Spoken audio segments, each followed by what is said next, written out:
చంద్రబాబు నాయుడు గారు ఒక దార్శనికుడు, అభివృద్ధి కాముకుడు.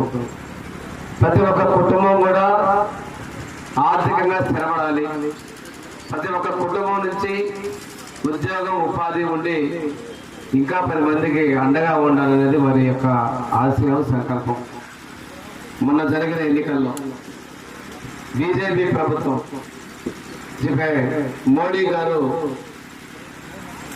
ఆఫీసులతో ఈ ఎన్డీఏ కూటమికి జనసేన అధ్యక్షుడు పవన్ కళ్యాణ్ గారి యొక్క ఆధ్వర్యంలో ముఖ్యమంత్రి చంద్రబాబు నాయుడు యొక్క